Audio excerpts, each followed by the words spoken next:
네, 숨이 막힐 정도의 폭염이 언제까지 이어질지, 또 본격적인 장마는 언제부터인지 전문가와 이야기 나눠보겠습니다. 반기성 K웨더센터장과 함께하겠습니다. 어서 오십시오. 네, 안녕하세요. 네, 자, 최근 몇 년간 해마다 역대급 더위다 이런 표현을 계속해서 쓰고 있는 것 같습니다. 6월 중순에 지금 기온이 이렇게 오르는 거는 이례적인 현상으로 봐야 될까요? 네, 그렇죠. 서울 같은 경우는 19일에 이제 35.7도까지 올라갔는데 네. 이게 이제 6월의 중순 기온은 75년 만입니다. 네.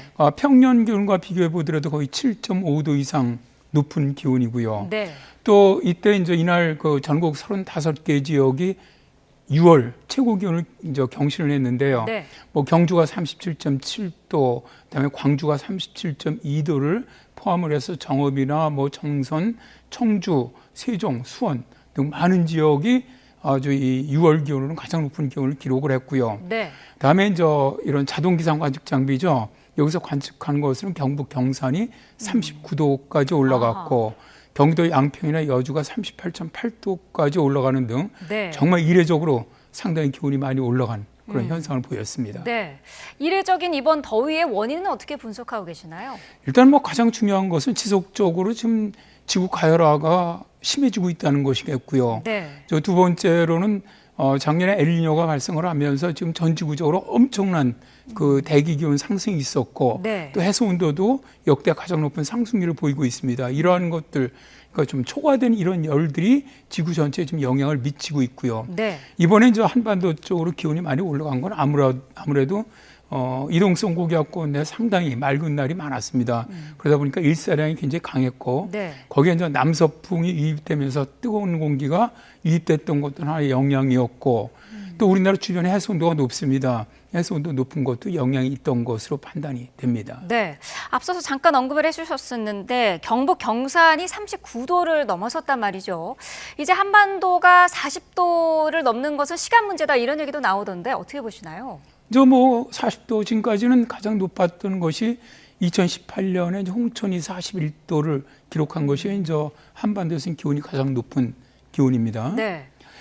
당시 이제 서울이 39.6도를 기록을 했는데 일단 제가 일하고 있는 이 기업체 예보팀에서는 올해가 역대 가장 더운 여름이 되지 않겠느냐. 네. 그렇다면은 일단 지금까지 폭염 일수도 가장 많을 가능성도 높고 아하. 두 번째로는 서울도 지금까지 최고 기온이 39.6도였는데 네. 40도는 올해 넘었을 것이다 라고 예상을 하고 있습니다. 그러니까 지금 보시면은 뭐 작년서부터 올해 사이에 전 세계 기온이 기본이 40도거든요. 그러니까 거의 40도 올라가지 않아야 할 지역까지도 다 40도 이상이 올라가고 있단 말입니다. 네. 그러니까 지구의 이 대기라든가 해양이 지금 엄청난 그 많은 그 열로 뜨거워져 있는 것들이 금방 식지가 않습니다. 이거는 네. 뭐 이제 엘니뇨는 좀 중립 상태로 가고 라니냐로 지나가고 있다고 하지만 올 여름까지는 그대로 그 엘니뇨로 인해서 만들어졌던 열이라든가 이런 것들이 다 영향을 줄 것으로 보고 있거든요. 네. 그래서 온전 우리나라도 올해는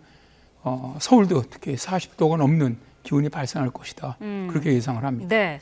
올해 서울도 40도를 넘을 가능성이 있다라고 말씀을 하셨고 인도도 50도를 기록했다는 기사도 있고요. 세계 각국이 지금 사실상 찜통 상태인 건데 이런 그 살인 더위라고 하죠. 이런 그 더위로 인한 피해도 굉장히 많지 않습니까? 지금 뭐 말씀하신 것처럼 인명피해가 극심하죠. 대개 이제 가장 많은 인명피해가 나타나는 것이 뭐 어떤 태풍이라든가 호우라든가 이런 것들이 아니고 네. 폭염입니다. 우리나라 같은 경우도 1994년 폭염 때 한 3,500여 명의 사망자가 있었거든요. 네. 그런 것처럼 지금 뭐 당장 메카 성지에서 1,000명 이상의 사망자가 발생을 했고 인도라든가 그다음에 지금 그리스라든가 지금 뭐 전 세계적으로 이 폭염이라는 사망자가 많이 발생하고 있다는 것. 네. 이거는 이제 작년서부터 지금 올해까지 계속 이어지고 있는 것이고요. 이러한 그 기온이 많이 올라가게 되면은 네. 강수량도 늘어납니다. 대기온 1도 상승할 때 보통 그 수증기량이 7%가 증가를 하다 보니까 이 호우도 많이 발생을 하는데 네. 전 세계적으로 뭐 브라질 호우라든가 지금 아프리카의 동부 지역의 호우라든가 많은 지역이 지금 호우로 발생을 하고 있고요. 네. 그래서 보면은 뭐 작년에도 그 미국 같은 경우는 역대 가장 많았죠. 1조 3천억 건당 1조 3천억 이상의 재산 피해를 가져왔던 자연재난이 28건이었거든요. 그 역사상 가장 많은 자연재난이 발생을 했고요. 네. 뭐 이렇게 이제 기온이 폭염이 올라가고 가뭄이 발생을 하면 이 대형 산불이 상당히 많이 발생을 합니다. 그래서 작년에 뭐 예를 들어 그리스 산불이라든가 캐나다 대형 산불이나 하와이라든가 칠레 뭐 잘 아시겠지만 멕시코 대형 산불이라든가 이런 많은 전 세계적으로 올해도 지금 미 서부 대형 산불까지 이르도록 이러한 것들이 점점 더 많이 발생을 하게 되죠. 네.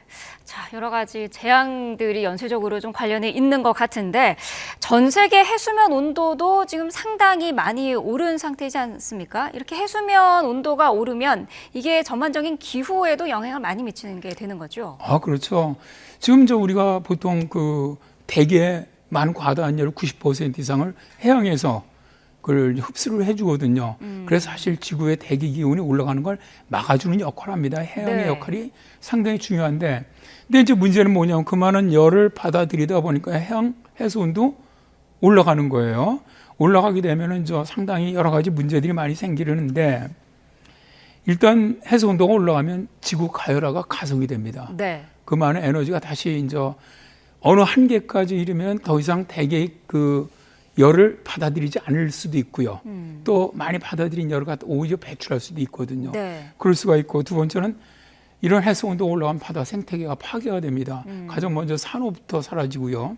이런 현상이 발생을 하고, 그다음에 이제 우리에게 직접적으로 다가오는 것은 폭우, 뭐 호우라든가 폭설이라든가 태풍이 강력해진다든가 이런 영향을 가장 많이 받게 되고요. 네. 다음에 해수면 상승. 이게 왜냐하면 해수 온도가 올라가면 부피가 팽창을 하기 때문에 해수면이 올라갑니다. 이런 영향까지 받기 때문에 실제로 이 해양 온도가 올라가는 것이 많은 분들이 대기 기온이 올라가는 것이 더 위험하다고 많이 인식들을 하시는데, 실제는 이 해양이 훨씬 더 많이 지구에 이런 어떤 악기상에 많은 영향을 줍니다. 네. 상당히 심각하다고 할 수가 있죠. 그렇군요. 자, 이미 강릉에서는 올여름에 3번째 열대야가 발생을 했다고 하고, 사실 강릉뿐만이 아니라 전국 곳곳이 밤에도 지금 더운 상황이거든요. 올여름 열대야는 어느 정도로 예상해야 될까요? 일단 강릉 같은 경우는 기온이 많이 올라간 상태에서 바다 옆에 있다 보니까 습도가 높아서 열대가 많이 발생하고 있는 것이고요. 네. 아무래도 내륙 쪽은 습도가 낮다 보니까 복사 능각이 이루어지다 보니까 아직은 열대가 많이 발생하고 있지는 않은데, 문제는 장마가 시작되면은 습도가 올라가지 않습니까? 그러면 네. 비가 오지 않는 날 같은 경우는 거의 열대가 발생을 할 거고요. 그다음에 본격적으로 장마 끝나고 북태평양 고기압이 북상을 하면은 이 고기압 자체가 상당히 고온다습한 고기압이기 때문에 그때부터 본격적으로 열대가 발생을 하는데, 우리나라 열대의 특징이라는 것이 일단 기온입니다. 기온이 높은 해에 많이 발생을 합니다. 네. 그러니까 지금까지 열대가 가장 많이 발생했던 것이 1994년입니다. 그러니까 우리나라가 두 번째로 더웠던 해인데요. 이때가 36일, 서울에 열대가 36일이 발생을 했고요. 네. 다음에 전 세계 기온이 가장 높았던 2016년에 서울에 32일에 열대야가 발생을 했고요. 아하. 그다음에 우리나라가 가장 더웠던 2018년에 29일에 열대야가 발생을 했거든요. 그래서 아까도 말씀드렸지만 올해 일단 열대야라는 거는 습도도 많이 작용을 합니다. 그래서 네. 올해는 일단 장마 때 비도 많이 올 것으로 보고 있고, 네. 다음에 북태평양 고기에 올해는 상당히 발달할 거로 보고 있습니다. 그래서 아까도 말씀드렸지만 서울도 40도가 넘을 가능성이 높다. 그렇게 본다면 지금까지 기록됐던 열대야 일수보다도 오히려 올해가 가장 많은 열대야 일수를 기록하지 않겠느냐. 네. 그렇게 예상을 하고 있습니다. 제주는 어제부터 이제 장맛비가 내리고 있는 상황인데 본격적인 장마철은 그럼 언제로 보면 될까요? 장마는 제주도 시작을 했죠. 시작을 했고요. 네. 그러니까 제주도 같은 경우는 평년이 6월 19일이었는데 어제 20일에 시작을 한 거니까 네. 하루 늦었고요. 아하. 다음에 내일 들어오는 게 어디까지 기상청에서 장마다라고 판단할지는 잘 모르겠어요. 왜냐하면 네. 내일도 충청까지는 이 장마 전선이 한 비가 내리거든요. 네. 근데 현재까지는 일단 남부지방까지는 확실히 장마가 시작되는 것으로 지금 보고 있어요. 네. 이게 끝나고 나서 기상청이 만일 충청까지도 장마 시작됐다고 한다면 남부 같은 경우는 대개 평년이 23일 시작을 하는데 내일 시작한다면 20일이니까 하루 일찍 시작하는 것이고요. 네. 다만 문제는 수도권 쪽이죠. 수도권과 강원 쪽이 언제 시작할 것이냐는 건데, 현재 기상청 예보로는 수도권 쪽은 24일에 비 예보는 있는데 네. 24일은 북쪽 저기압으로 인한 비입니다. 그래서 장마는 아니고요. 네. 그래서 이제 상당히 대기 불안정한 저기압이 내려오면서 비가 내리는 거라 장마가 시작되었다고 예상하기는 어렵고 지금 현재 한 27, 8일경 정도의 일본 모델에서 장마가 수도권까지 시작하는 것으로 예측하는 모델들이 있습니다. 네. 그래서 그때가 아니라면은 30일 정도입니다. 그러니까 27, 8일에 시작하지 않는다면 암만 늦어도 30일에는 시작할 거로 보고 있거든요. 네. 그렇다면 수도권을 포함한 중부지방 평년이 25일인데 대개 한 3일에서 5일 정도는 늦게 시작할 것으로 보인다. 네. 그러면 이제 장마가 지속되는 시간은 언제로 보느냐면 대개 평년과 비슷한 시기에 끝날 거로 보고 있습니다. 아하. 북태평양 고기에 좀 다소 강하게 북상할 것으로 예상을 하기 때문에 네. 제주 같은 경우는 한 7월 한 20일이면 끝날 것으로 보고 있고요. 서울이라든가 중부지방도 7월 25일이면 끝날 것으로 예상을 하거든요. 네. 그러니까 서울 등 수도권은 장마 기간이 한 27일 전후 될 거로 보고 있고 제주도 같은 경우 약 한 달 정도 장마가 지속되면서 정말 역대급으로 많은 비가 내릴 것으로 예상을 합니다. 네, 역대급으로 많은 비를 언급을 해주셨는데 태풍도 사실 걱정이거든요. 올해 태풍은 좀 이례적으로 셀 것이다 이런 분석도 있더라고요. 어떻게 보시나요? 그 엘니뇨하고 연관되는 건데 대개 슈퍼 엘니뇨가 발생했던 그 다음 해를 보면은 네. 태풍이 굉장히 늦게 발생을 합니다. 그러니까 지금 원래 우리가 통계적으로 보면 서태평양상에 6월까지 4.2개 정도가 발생을 해야 되는데 네. 올해는 한 개밖에 발생을 안 했습니다. 5월에. 네. 6월에는 아직 발생을 안 했고요. 굉장히 늦어요. 공통적으로 보면 뭐 1983년 또 뭐 1998년 또 2016년 다 그랬거든요. 그런데 네. 이제 작년에 엘니뇨가 발생을 해서 올해 초에 2.0도까지 올라갔으니까 사실 슈퍼 엘니뇨까지 갔거든요. 네. 그럼 올해 같은 경우도 늦게 시작을 할 것이다. 그런데 그렇다면은 7월서부터 그 이후에 태풍이 얼마나 발생할 것이냐가 이제 문제가 되는데 일단 서태평양상에서 대개 7월서부터 그 많은 그러니까 평년보다 많지는 않더라도 거의 평년과 비슷한 정도의 태풍이 발생을 합니다. 네. 그리고 강한 태풍이 발생할 가능성이 높습니다. 대개 이제 엘니뇨가 발생한 다음에는 우리나라 태풍이 강한 태풍이 들어오는 경우도 있다 이런 연구도 있는데 네. 일단 저희 그 예보센터에서 예측을 한 것은 올해 태풍이 한 3개 정도는 직접적으로 우리나라에 영향을 줄 것이다. 네. 근데 태풍은 상당히 강력하게 예상을 하는 것이 현재 중립이지만 라니냐로 진행을 하고 있거든요. 그렇게 네. 되면은 동태평양 해수 온도가 낮아지게 되면은 우리나라 태풍이 발생을 서태평양 해수 온도가 상대적으로 높아지게 됩니다. 그럼 그쪽에서 더 많은 에너지를 공급받을 수 있기 때문에 상당히 강력하게 태풍이 발달할 가능성이 있다는 것이죠.